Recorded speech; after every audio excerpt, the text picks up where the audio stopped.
दोस्तों, हिंदू धर्म में हम सभी रामायण की कथाओं से अच्छी तरह से वंचित हैं। माता सीता, श्री राम और लक्ष्मण जी के वनवास काटने की कहानियां भी हम बचपन से सुनते आ रहे हैं। पर आज हम उन्हीं में से एक ऐसी घटना के बारे में बताएंगे जो आपको सोचने पर मजबूर कर देगी। ऐसे में दोस्तों, हमारे सनातन धर्म ग्रंथों में इस बात का साफ साफ उल्लेख है कि बुरे कर्मों का फल हमेशा बुरा ही मिलता है, फिर चाहे वो इंसान हो या फिर भगवान। और यह तो आप सभी जानते ही हैं कि मर्यादा पुरुषोत्तम श्री राम ने अपनी पत्नी सीता को एक धोबी की बातों में आकर अयोध्या छोड़कर जाने को कह दिया था। लेकिन क्या आपको पता है कि एक समय माता सीता ने बहुत बड़ा पाप किया था, जिसकी सजा के रूप में उन्हें गर्भवती हालत में अपने पति से दूर रहना पड़ा था। माता सीता ने कौन सा पाप किया था और कौन था वो धोबी जिसकी वजह से माता सीता को वन में भटकना पड़ा था? इससे जुड़ी कथा आपको हमारी आज की वीडियो में जानने को मिलेंगी, इसीलिए वीडियो काफी इंटरेस्टिंग होने वाली है।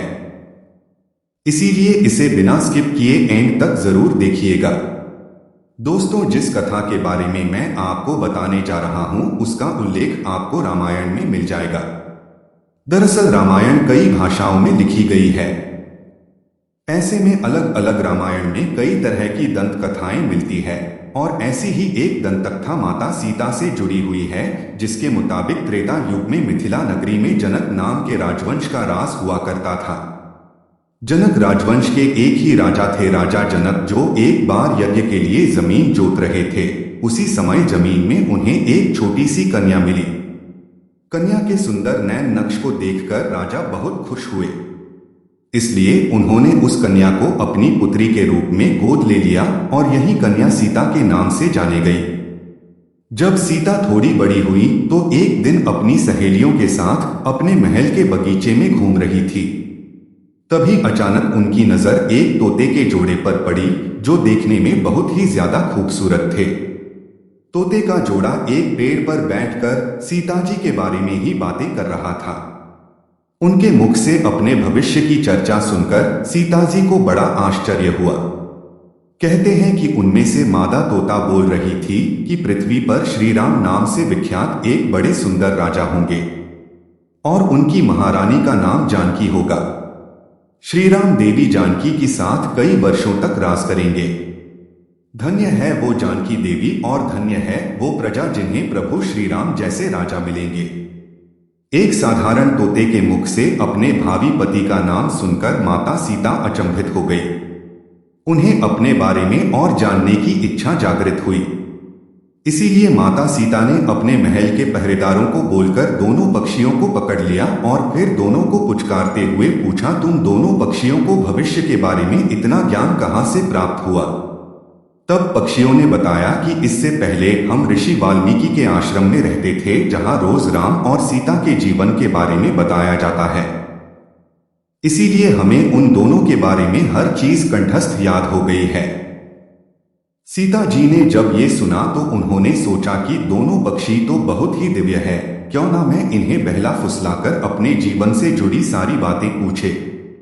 यही सोचकर माता सीता दोनों पक्षों से कहती हैं कि तुम दोनों बहुत सुंदर हो, देखो तुम दोनों को डरने की जरूरत नहीं है, मैं तुम्हें कोई नुकसान नहीं पहुंचूंगी, तुम बस मुझे ये बताओ कि राम कौन है और उनका विवाह जानकी से कैसे होगा। तब दोनों पक्षी बताते हैं कि महर्षि वाल्मीकि रामायण नामक एक ग्रंथ लिख रहे हैं, जिसमें उन्होंने बताया है कि महर्षि श्रृंगी के द्वारा किए गए पुत्रष्टि यज्ञ से प्रसन्न होकर भगवान विष्णु मानव शरीर धारण करके उनके ज्येष्ठ पुत्र के रूप में जन्म लेंगे, जो कि प्रभु श्री राम होंगे।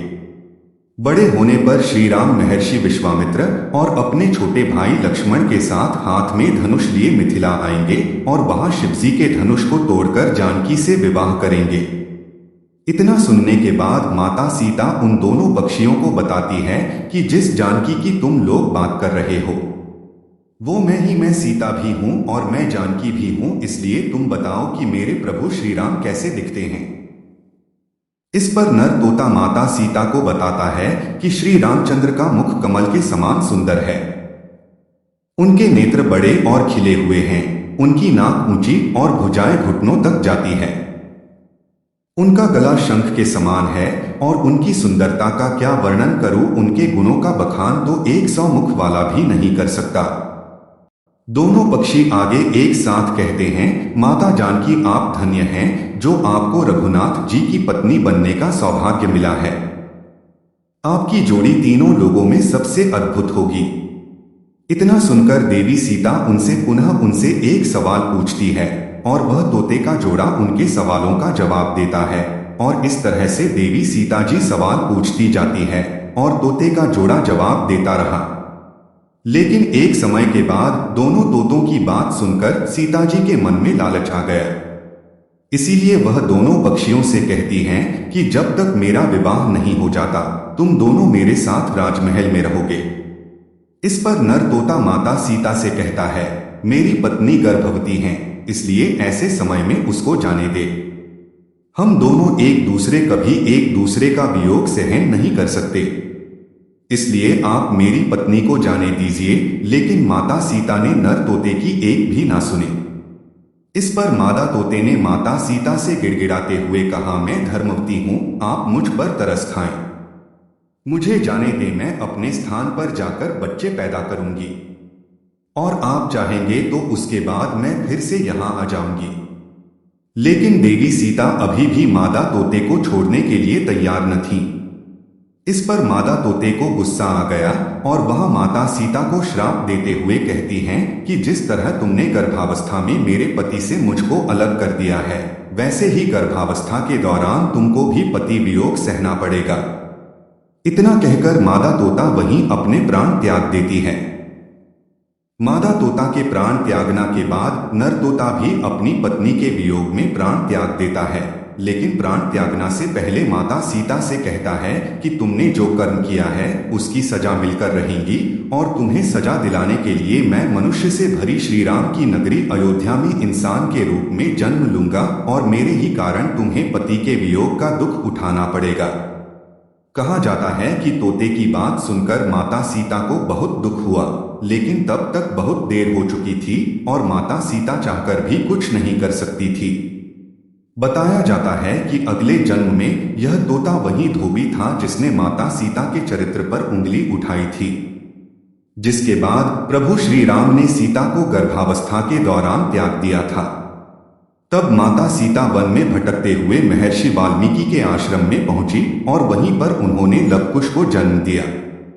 दोस्तों, देवी सीता के वियोग की एक अन्य कथा पुराण में लिखी हुई मिलती है, जिसके मुताबिक एक बार नारद जी को अभिमान हो गया कि कामदेव उनकी तपस्या और ब्रह्मचर्य को भंग नहीं कर सकते।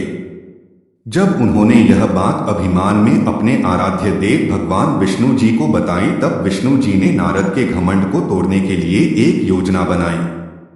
और जब नारद मुनि जाने लगे तो उन्हें रास्ते में एक महल दिखाई दिया, जिसके अंदर की राजकुमारी को देखकर नारद जी मोहित हो गए थे। यह सब कुछ भगवान विष्णु की माया थी, लेकिन नारद जी को इसकी खबर न थी। राजकुमारी के सौंदर्य से नारद जी का तप भंग हो गया। इसीलिए नारद जी अब राजकुमारी को पाने के लिए भगवान विष्णु की शरण में पहुंच गए और उनसे कहा, हे प्रभु, आप मुझे अपना श्रीहरि का रूप दे दीजिए ताकि मेरा विवाह राजकुमारी से संपन्न हो सके।